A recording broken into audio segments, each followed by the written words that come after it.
Astro సిండికేట్లో మీ personal and business promotions కోసం కింది నెంబర్కు కాంటాక్ట్ చేయండి.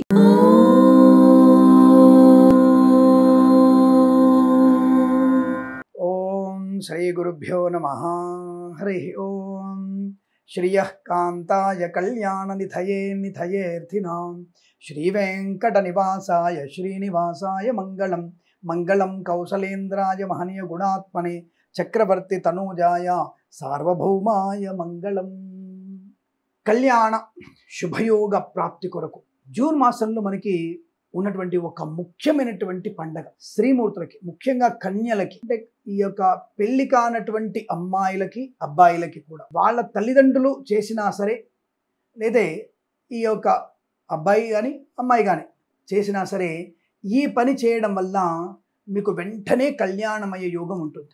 అయితే ఇక్కడ మనకి గోచార రీత్యా శని మేషరాశి వారికి 12వ స్థానంలో, ధనుస్సు రాశి వారికి 4వ స్థానంలో, సింహరాశి వారికి 8వ స్థానంలో, అలాగే ఈ యొక్క కన్యా రాశి వారికి 7వ స్థానంలో శని. అయితే ఇక్కడ మరొక ఇబ్బంది ఏంటంటే సింహరాశి వారికి 7వ స్థానంలో రాహు కూడా ఉన్నారు. అంటే అన్నీ ఉండి అల్లుడి నోట్లో శని అన్నటువంటి సామెత ఉంది కదా. అలాగా వివాహానికి ఉద్యోగం ఉంది, అందం ఉంది, మంచి వ్యక్తిత్వం ఉంది, కుటుంబపరమైనటువంటి గౌరవం ఉంది, ఇవన్నీ ఉండి వివాహం మాత్రం కాదు. అనేక రకాల ఆటంకాలు ఈ మేషము, సింహము, కన్యా, ధనుసు రాశి వారికి కొంత శని వలను రాహు వల్ల కూడా ఆటంకాలు ఏర్పడే అవకాశం.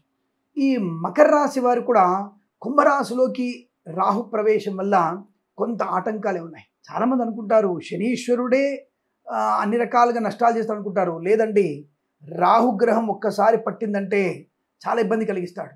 99% పని అయిపోయిన తర్వాత 0.1%లో లేదా 1%లోనో రాహు కనుక తటస్థిస్తే ఆ పని 100% వెనక్కి వెళ్ళిపోతుంది. అది రాహు యొక్క ప్రభావం. శనీశ్వరుడు 100% కంప్లీట్ చేస్తాడు, కానీ నిదానంగా చేసిన 100% కంప్లీట్ అవుతుంది. నిదానం చేస్తాడు వాడు. 10 రోజులలో అయ్యే పని 50 రోజులు చేస్తాడు. వాడి వల్ల అదొక ప్రాబ్లం. శనీశ్వరుడు అదొక ప్రాబ్లం. రాహు 99% కంప్లీట్ స్పీడ్గా తీసుకెళ్తాడు.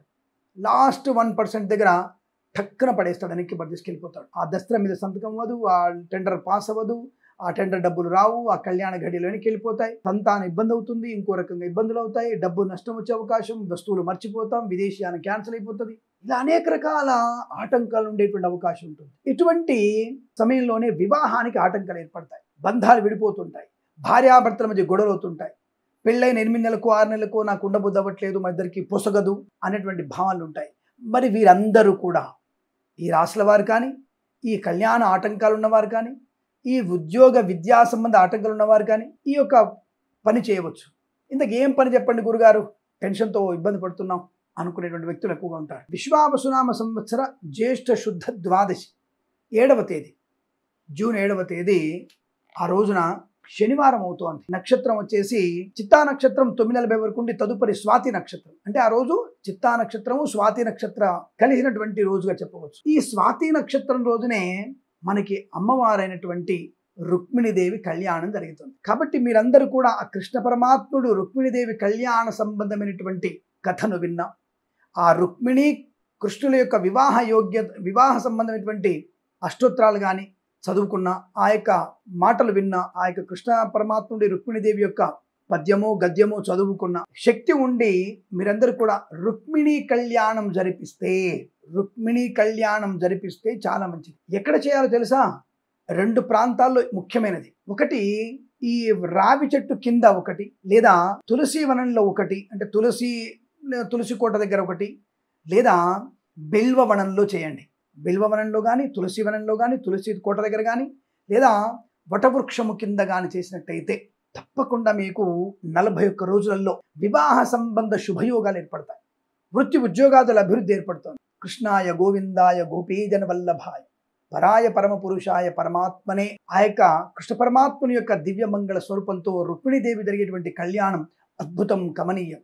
అటువంటి కళ్యాణాన్ని జరిపిస్తే చాలా మంచిది. చిత్తా నక్షత్రంలో కన్నా స్వాతి నక్షత్రంలోనే మంచిది. స్వాతి నక్షత్రంలో కళ్యాణ యోగం అద్భుతంగా ఉంటుంది. కాబట్టి మీరు 9 గంటల తర్వాత ఈ కన్యా రాశి వారు కానీ, సింహరాశి వారు కానీ, అలాగే మీనరాశి వారు కానీ, ధనుసు రాశి వారు కానీ, కర్కాటక రాశి వారు, కర్కాటక రాశికి రాహు అష్టమంలో కదా, కర్కాటక రాశి వారు కానీ, మేషరాశి వారు కానీ, అలాగే మీనరాశి వారు, ఈ రాశుల వారందరూ కూడా వృత్తి ఉద్యోగాదుల అభివృద్ధి కొరకు ముఖ్యంగా కళ్యాణం కొరకు. ఆ కళ్యాణం తదుపరి కళ్యాణం అయిందండి, 5 సంవత్సరాలు అయింది, సంతానం అన్నటువంటి వ్యక్తులకి కూడా ఈ యొక్క రుక్మిణి కళ్యాణం మీకు శుభమైనటువంటి సత్సంతాన ప్రాప్తి కలిగిస్తుంది. అది తప్పకుండా ఆచరించండి.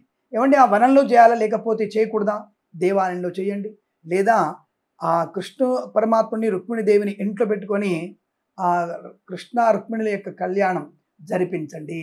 అద్భుతమైనటువంటి యోగాలు ఉంటాయి. ఇందులో సందేహపడాల్సిన అవసరం లేదు. మీరు అన్ని రకాల శుభ ప్రయోజనాలు అటువంటి రుక్మిణి కళ్యాణం పాలు పంచుకోవడం, ఆ రుక్మిణి కళ్యాణం చూడడము, ఆ కథ చదవడము, అద్భుతమైనటువంటి ఘట్టాలని మనం భాగవతంలో చదివిన శుభం కలుగుతుంది. తప్పకుండా మీరందరూ కూడా మీ మీ శక్తి అనుసారము నేను చెప్పిన వాటిల్లో పాలు పంచుకొని ఆనందమయ ఆ యొక్క కృష్ణ రుక్మిణుల యొక్క అనుగ్రహాన్ని పొందుకొని వివాహ యోగ్యతని, సత్సంతాన ప్రాప్తిని, ఐశ్వర్యాన్ని పొందాలని కోరుకుంటూ సర్వేజన సుఖినో భవంతు. ప్రేమతో మీ కిరణ్ శర్మ.